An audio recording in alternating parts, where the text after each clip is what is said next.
Welcome to Between Us. Between Us podcast. Between us and between you guys and us. So, Fun fact. We did this 2 hours ago and then decided to be like, let's take a look at the videos. thank God we did. And to our surprise, all we had was the last 30 minutes of our conversation. So Here we are all over again on our third wine glass, ready to run it back. I hope it's more intimate now. more truthful, if you would say. You know, when you drink, the truth comes out. I mean, we were telling the truth before, but it's more like uncensored now. Yeah. So it's Between Us, uncensored. Uncensored. Yeah. Okay, period. All right, Nikki. So let's tell our friends here how we met. I feel like this is deja vu. Okay, so to make a long story short, we were in a paramilitary academy together to be correctional officers.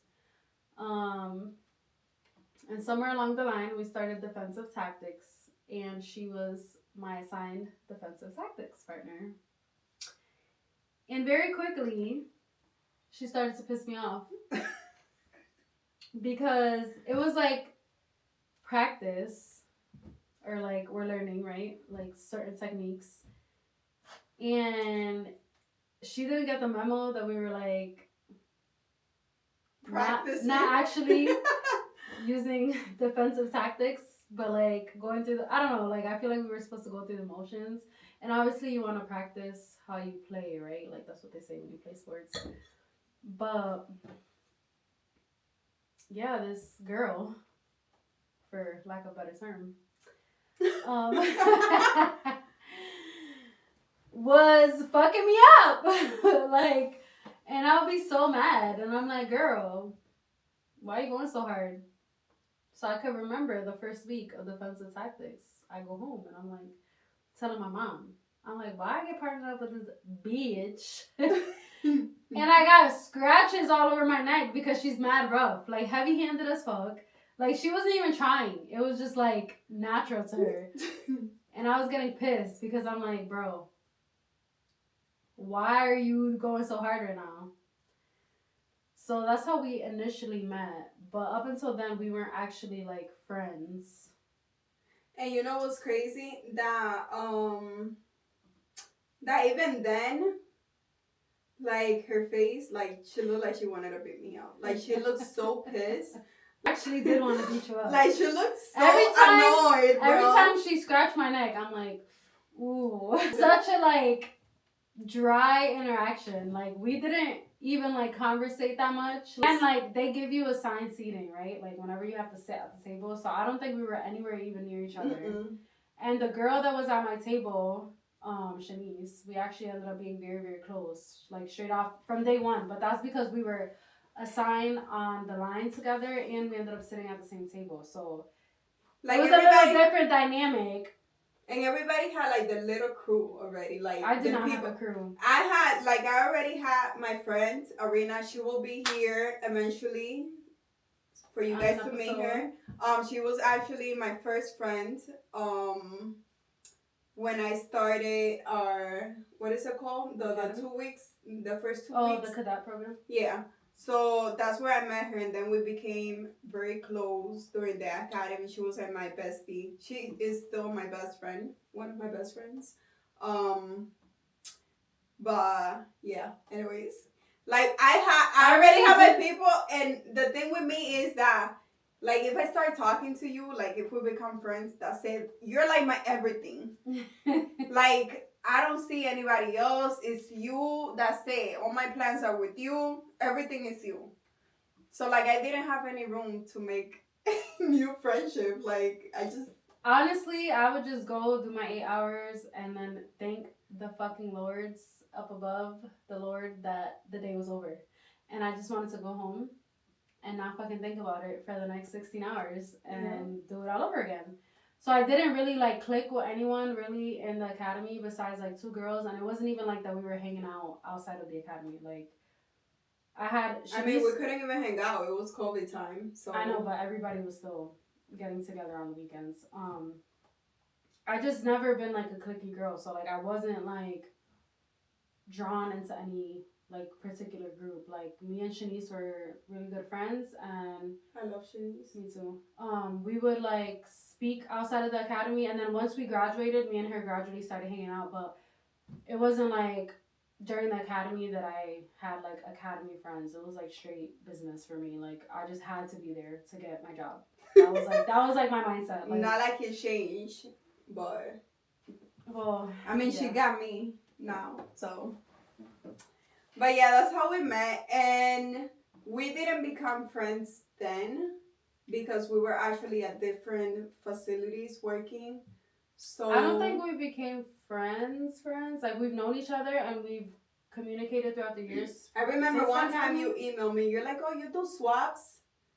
I don't even remember that. I remember that. I think that was the first time you actually reached out to me. You're like, "Do you do swaps? I need an A group swap." I don't remember. And I think I was like C group then. Probably. Yeah.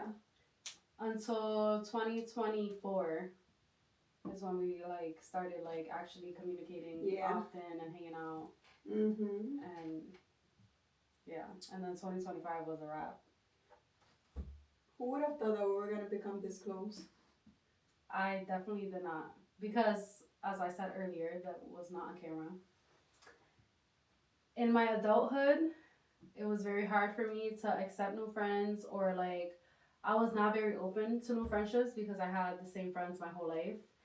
And slowly I started to open up to like welcoming new relationships and like the friendship level, and like I don't know, she was probably the first person that I became like extremely close with outside of my previous friend group. That I felt like I had like a genuine friendship with in the last couple of years. So yeah. Yeah, because the thing is, whatever we started. I don't even remember how we started talking. I think you said that it was because I was inviting you to. Oh yeah, you should come to the souk. Every day at the time clock, she's like, "You should come to the souk tonight on Thursdays, particularly on Thursdays." So then it became. And then I started joking around, and I'm like, "I'm about to start working at the souk then." And then I hired her to work. So then one day she was like, "Were you joking?" And I'm like, "Why?" She's like, "Because all my girls are sick, and I actually need a girl tonight." And I was like, "Fuck it, I'll go work." So I went.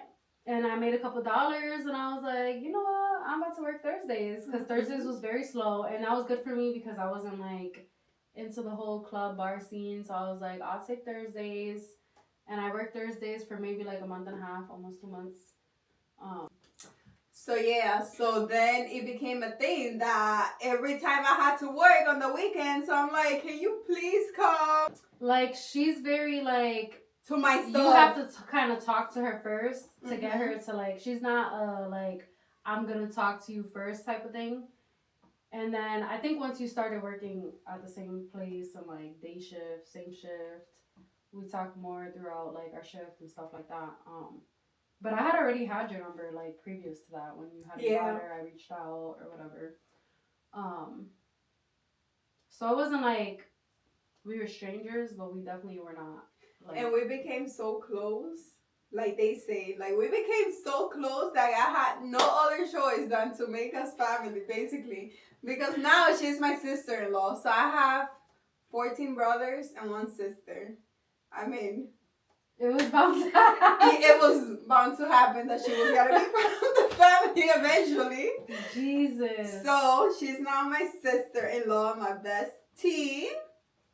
So yeah, so we share a lot of memories together, a lot of history in like the past 1-2 years. It's very I don't want to say it's hard. It's not hard at all to like separate friendship with like my relationship with her brother, because obviously you go to your best friend for everything, but it's like in this scenario is different because my best friend has a different relationship with my partner than like another random best friend who probably met him because of me. You know what I'm saying? So Yeah. it's like, not to say that I don't be talking shit, because I do.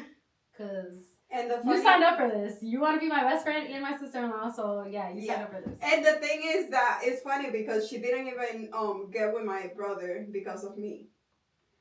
It was just so random. And like, initially meeting her brother, I was not like, oh yeah, I'm about to get with her brother. Right. Like attracted to him like that. I wouldn't even like think that because I have brothers, so like if my best friend was like, your brother's cute, I'd be like, bitch, don't even play yourself. So it wasn't like I looked at her brothers and I'm like, oh yeah, her brother's cute. I was more so like, that's my friend's brother. Like, I don't know, it's hard to explain. Like, I wasn't even like on that type of time knowing that she has like 110 brothers, right? I don't know, it just happened, but it definitely was not a correlation like the friendship with the brother, and like it was very unexpected. But yeah, it's not even weird to me, to be honest. The dynamic, like, and I'm gonna say that instead of bringing us closer, I felt like that brought us more like. Because she doesn't give me the attention she used to give me when she was just my friend. She's being toxic right now. When I was her single friend, let's point that out. Yeah, her single friend. Her single friend had no life. I was her life. Everything that she wanted was like, yes, let's do it. Anyways, she was used to me being down for whatever at any time because I had a very consistent rotating schedule with my kids going with their father, so I had nothing to fucking do. So duh, I was gonna fucking invade your fucking life. Yeah, she will come to my house like every 2 days, literally. And now she's going through. And now she doesn't fucking see me for like 3 weeks. I have to make literally appointments. But we talk every single day. Am I gonna see you this weekend? We talk every single day. Yes, we do. And if we don't talk every single day, she gets toxic. And she has my location 24/7. Period. So we were on the phone at work for like the whole 8 hours. The whole shift. Literally. Like every time we had to do a ring, okay, I'll call you back in 5 minutes. We still did our job. Yes, but we will still be on the phone. In between, we had to listen to each other breathe. Yep. It helped with the everyday stressors not being so stressing. Miserable together. I mean, miserable by yourself. Yeah. And having somebody there that understands like your day to day for your 8 hours or more sometimes of your shift. And like the day when she switched her, because we used to have the same days off. So when she switched her days off, those 2 days without her, I'm like, I can't believe I have to do this by myself. She will call me all the time. So like knowing that somebody else change your schedule, I'm so miserable. Knowing that somebody else is going through the same thing just makes like it doesn't make it less miserable, but it makes it like it makes you feel better to go through it together. Right. So like just knowing that I was going to work and I didn't want to go to work, but she was going to work and she didn't want to go to work, made work a little less like horrible. For just point it out. What is the most crazy thing you've done for money? Go to jail every day. Go to jail every day. Do 8-hour plus bids at a time. But I mean, I can't even complain. Honestly, I can't complain. Like as much, I'm not gonna say I can't complain because if you know and you worked a single shift with me, all I do is fucking complain. Right, all day we complain. I'm ready to go home the minute I clock in. Like, so, but all jokes aside, like going from making $30,000 a year to making almost $70,000 a year within 5 years was a huge blessing for me. Yeah. Having a family, I was able to buy a house when I started that career. So it's like, as much as you feel so miserable because you're letting the negativity and the environment that you're in affect you, I've tried to make it a habit to just be like, you have a job, you're blessed, you can provide for your children as a single mother, you know, and like, it's hard. Trust me, it's fucking hard. But just getting into the habit of trying to think positively of something that you just every day is just something that is so negative every single day. It's definitely a hard career and it weighs on your mental health more than anything. To be in such a negative space because obviously nobody wants to be in jail, right? Like everyone in there is like they want to go home, they're trying to do their time, and we're all human. So I'm going through my own shit outside of work, and then I have to come to work and deal with people who don't want to be there. I don't want to be there.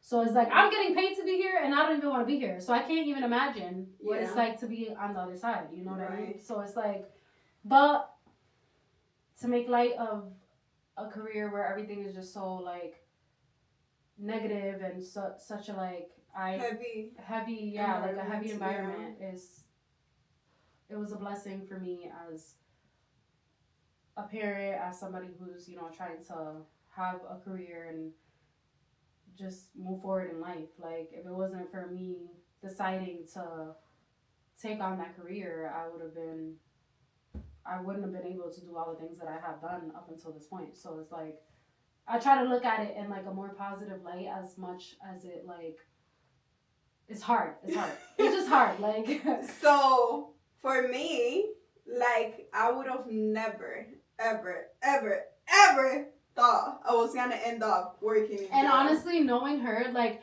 people interact with me and they're like, but you have such like a like you have like the demeanor and like such a like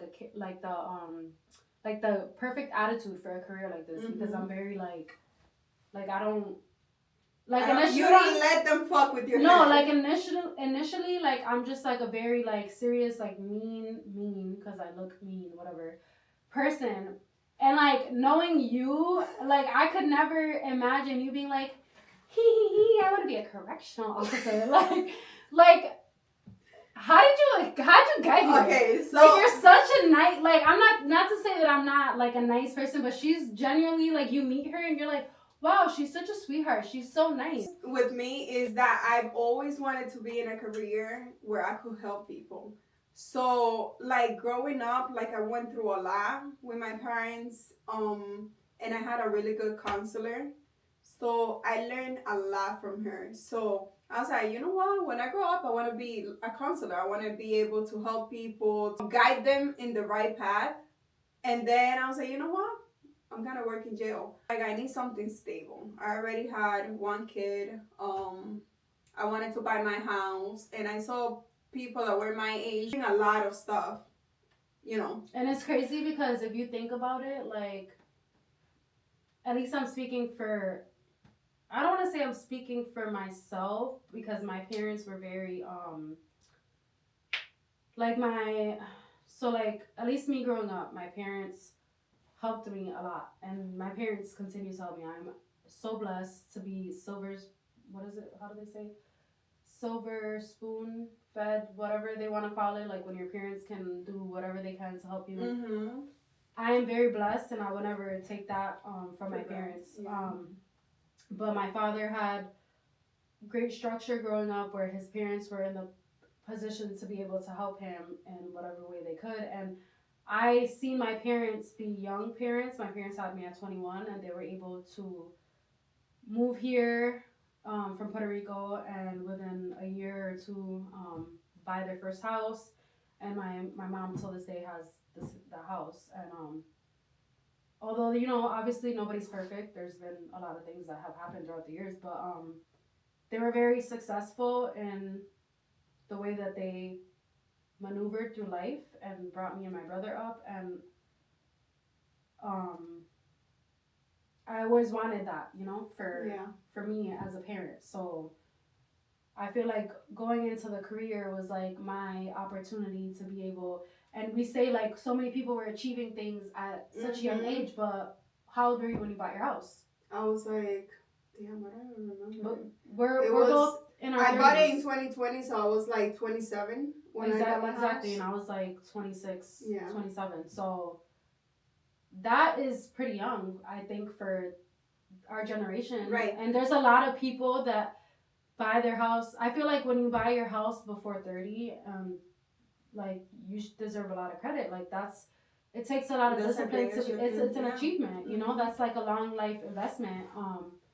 And we see people our age doing it because of social media. Yeah.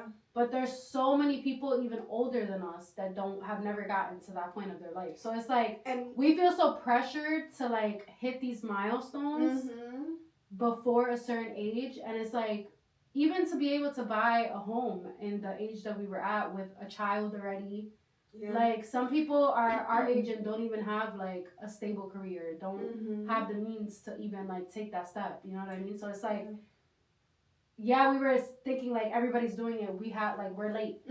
But I feel like that was like that's a good achievement for us to have done like before. And I used to think like, oh my god, once we're 30, we're so old. Like, I feel younger than ever, and I'm 30. And you know what's crazy? That I came to the U.S. when I was like 11 years old. I'm from the Dominican Republic, and I used to live in New York for like 10 years, I would say. That was never something that I thought that I could achieve, like buying a car. And that's like living in New York is like a whole different culture. Yeah, so like getting the opportunity to move over here. My brother was the first one that moved here. He bought a restaurant, so I came over to help him out. I was pregnant at the time, and I was like, oh my god, like life is so different here. Like, yes, I miss New York and my friends and everything, but like moving here, like I saw everything like so in real time. Like, it wasn't rushed. It was like, and I remember like it was yesterday when my mom told me like, oh, look at this person, she's this age and she already has a 2-family house. And I'm like, I could do that too, you know? And I was like, you know what? I'm gonna get myself a stable job. You got your house before I got mine. Yeah. So I started working at the jail in, I can't even say this month. February. Yes, Febrero. that month, febrero. I can't say it. I can pronounce the freaking R. The UAR yes. combo is not her. Not for me. Not her pronunciation. So I remember I started working there that month, the 18th. The second month of the year. Yes, the second month of the year, the 18th day of the month. And by August, I already had my house. Which, that was crazy. Like, I made a whole vision board for that year. First time I ever did a vision board. And I can tell you that, like, the 90% of the things I put on the vision board, I was able to actually, achieve it. So I got my house, I got a new car. Then, well, not that same year, but 1 year later, I got pregnant with my second kid. That was also in my vision board. And like I can look back now and I'm like, wow, I can't believe that I actually like I got my house at 27, I got my car, and I can't complain. Like, there's a lot of everything negativity. happened the way that it should have happened. Yeah. Like, there's a lot of negativity about our career. But there's also reason. Like a way to like make a positive. Being an officer in that career, the way that you're expected. Like, no, like the way that you take on your role really comes from like the way that you grew up, the people that you've been around. At least for me, I can speak from experience. My father has done state prison time, so like anybody in that, like, you have, at least for me, like I look at it like that's someone's father, somebody's son, somebody's brother. You know what I mean? Like, my family was never perfect. My brother's been to jail, my father's been to jail, so it's like, of course I have to keep that level of professionalism when it comes to my job, always, but we're all human. But you have to have compassion in that career, whether you think that you do or not, because they can be everything under the sun, but you're in there with them 40 hours a week or more. So it's like, you can't just treat people like shit, because some people are in there for mistakes, and some people correct the mistakes that they make, and some people are just stuck in the windmill. But how do I don't know why the fuck we're talking about corrections. We're institutionalized 5 years in. Sorry. I do get asked a lot, what made you want to be a correctional officer? My answer is always, I have no fucking clue. But somewhere along the line, I thought I was gonna do something positive, and for me, it's if I had a freaking dollar for every time I got told, why you don't ever smile? You look so mean. You're so evil. I wouldn't even need my salary. I would be freaking rich. But that goes back to, everyone's like, but you have such a good, you have the personality for the career. And I feel like that affects me too on the outside, because I'm so used to having to be a certain way as a female, especially as a female in this career. Yeah. As a pretty female in this career. Not just any female. No, but for real. So it's y'all not about to play with me because I'm cute and I'm a girl. First of all, I could do more pull-ups than you. Let's start there. And anyways, I'm not going to say anymore. But it's hard as a female in that career. And you really have to have tough skin. And I feel like I'm a person that has tough skin. I am a person that's very sensitive, because Scorpios are very high in emotion. And if you know, I live by, I'm a Scorpio. Yeah. I read my horoscope every single day. I look into what planets are in retrograde, because yes, it matters. I don't care what you got to say about it. But it definitely you have to have tough skin, and you build tougher skin as the years go by. And I can't even believe that I'm going on 7 years at the end of this year with the department. It's insane to me.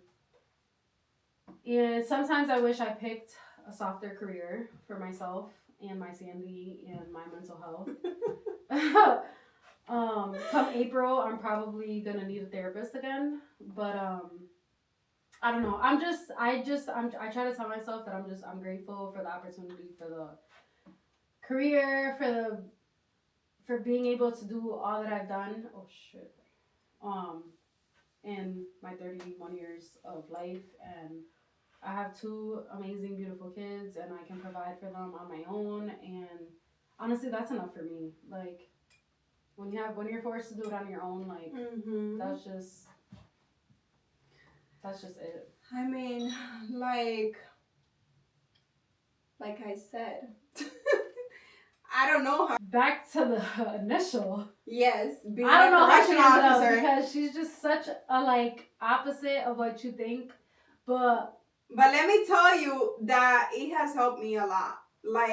I was in a show before. I could remember. No, I could remember I started on the midnight shift, and you start off and you're with a person to teach you. Mm-hmm. And I could remember the first night that I was officially by myself, and I'm a very quick learner. You can ask any supervisor, if I'm calling you, it's because something is actually happening, because I pick up on shit like this. Once I learn, and I'm good to go. I'm on my own. And I don't like to bother nobody. I don't like to bother no one on no stupid stuff. I'm taking care of everything on my own. I have very good interpersonal communication. I can speak to people. I don't have a hard time talking to people. So I could remember my first night where I was just on my own. And wow. It's after 12 a.m. Yo. And I'm in this pod by myself. Fucking 50-something inmates, 60-something inmates. And I'm just what the fuck did I get myself into? This can't be life. I'm ain't no way that out of all the things in the world that you could have done, Nicole, this is what you chose. To be in a fucking jail unit by yourself. And I'm I couldn't sleep for a week. I was having dreams of cell doors closing in my Yo, face. me too. For a week. I was having dreams that I was missing the rings. I was working the midnight shift. I would wake up at 3 p.m. thinking that I was late for work. Yep. Bro, I could just remember the door shutting, and I was like, I'm by myself.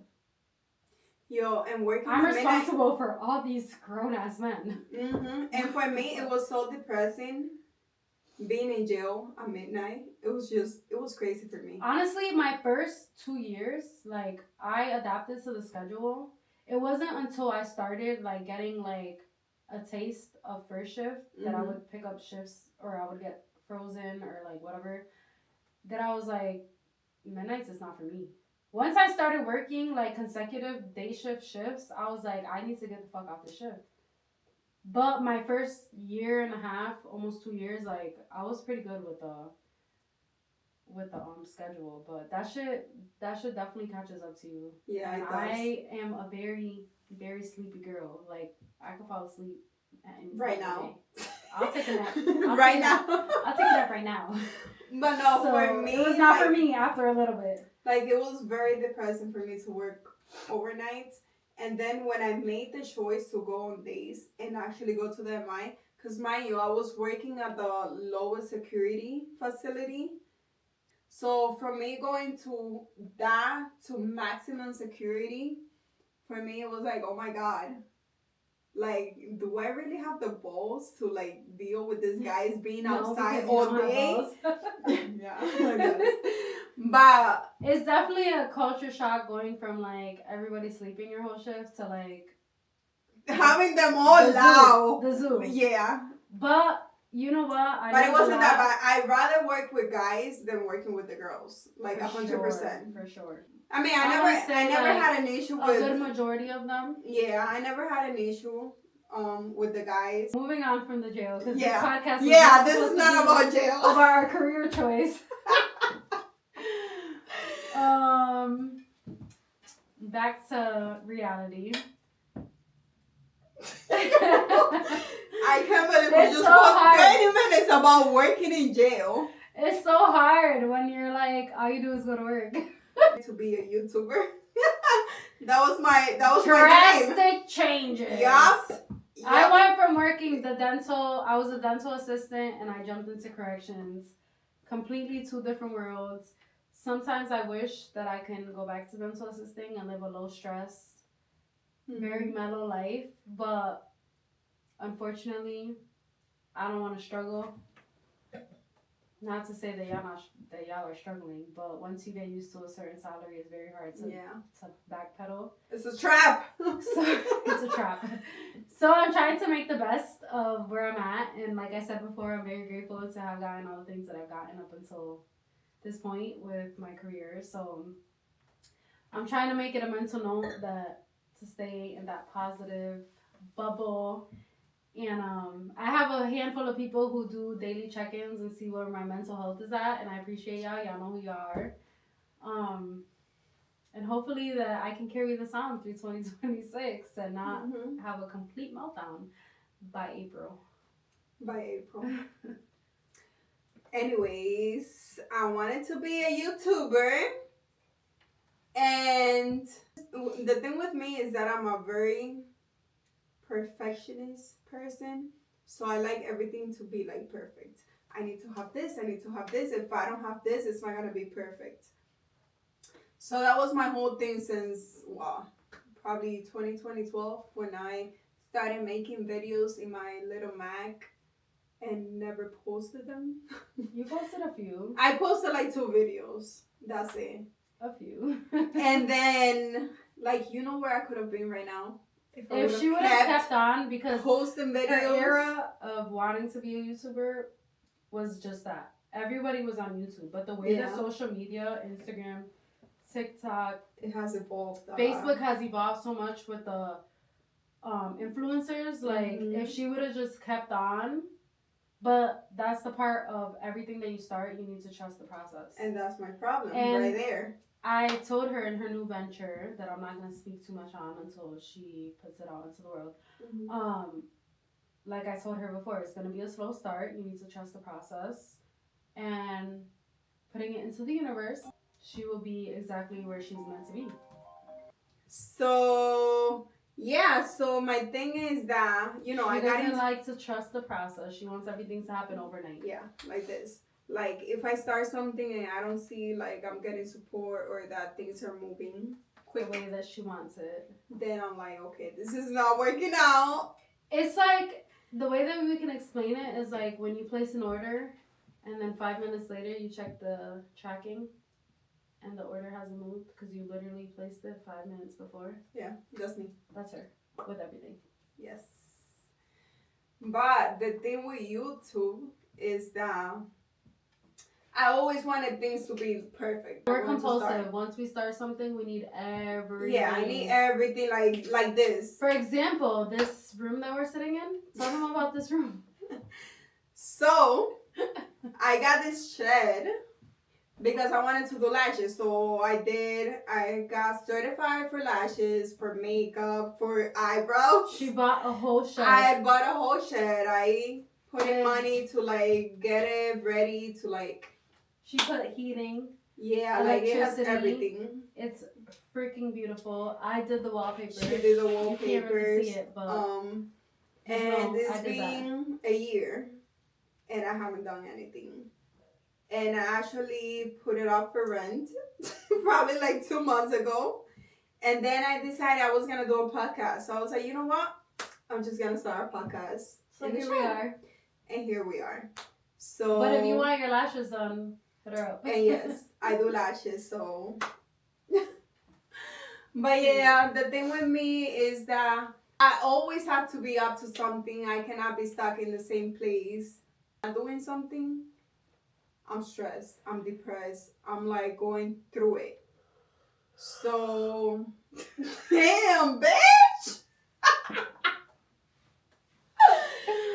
But yeah, I was like, you know what? I'm just gonna start a podcast with my girls, and we can just talk about everything. If you want to be on the podcast, hit her up. Hit me up, bro. Because it's between us. But yeah, anyways, going into a more, you know, personal conversation. Are you in a relationship right now? Am I in a relationship? Yeah, with her brother. And yeah, the answer is yes to your question. What are 3 things you don't like about me? About No, you? that's a lot. Damn, you have 3 things that you don't like about me? I don't, besides the fact that What is one thing? I have to continuously repeat myself when we're on FaceTime. I'm gonna Because she's a terrible, horrible multitasker. And I'll tell her 1,000 things, and then she'll be like, what? No. She'll be like, okay, dime ahora. What the fuck you mean, dime ahora? I just fucking told you. Bro, I was like constantly repeating myself, and I just want to hang up in her face every single time. I absolutely hate that about FaceTiming you. Okay, but I had to. She's like, I got something. I had to pin something out. Bro, I'm so glad I met her. Like, you guys don't even know. I'm so glad I met her because, like, you know when you have, like there's a missing piece in your life and you just don't know what it is? Like, you are that piece in my life. Like, she came to, like, complete, like, something in me. Stop, I'm gonna cry. Like, I don't know if you guys believe into that saying that everybody comes to your life for a reason. I believe you came to my life for a reason, and I'm so glad to have you in my life. Aww. I'm gonna get emotional. But yeah, Nicole is such a great friend. And if you meet her, like if you actually meet her, like you gotta know that she's a fucking sweetheart. Like if you see her, you won't think that she is a sweetheart, but like if you actually get to know her, like she's the best. She will be there for you whenever you need her. Like whatever it is, you need to bury a body, she will be there. How deep? That's how deep. But yeah, but I'm glad that she came into my life, and And now like she's stuck with me. And like she's the type of friend, like you know how you have like certain friends in your life, the friends that you can tell them like everything. Like when I say everything, is everything. And then you have those friends that you can actually just talk to them about like a certain thing. General. And yeah. you could do certain things right. with. She's the type of friend in my life that I could fucking tell her anything. And when I say anything, it's anything. A little too much. yeah. Like we go like TMI. Very, very much so. Yeah. So. You're just in love with me. Just admit it. She's like my soulmate. Her soulmate. But what are you looking forward this new year? We need to take a pee break. We need a pee break, but to take a pee break, we need have to a go the way toilet here. A toilet won't be weird. It's like being in a cell. Just have a toilet in the corner. This year I'm looking forward to a new business venture that I have in the works. And just going with the flow and allowing all the blessings that the year has to bring. And yeah. I'm in such a like, I don't even know what to call this phase of my life. Like I've never felt so like calm and so peaceful. Like I'm not anxious about anything. Like I'm just ready to like enjoy my time. So bad. I This don't even bitch know how asked to me say a question and I then don't she's even like, know how to say it I have anymore. to pee so bad. Nah, I gotta pee too. So we need to like. Honestly, this is gonna wrap up our. Sooner than we This thought. is gonna wrap up our podcast because we actually been doing. My man's calling me. Hold that thought. Said, go home. So, with that being said, I'm gonna take a piss.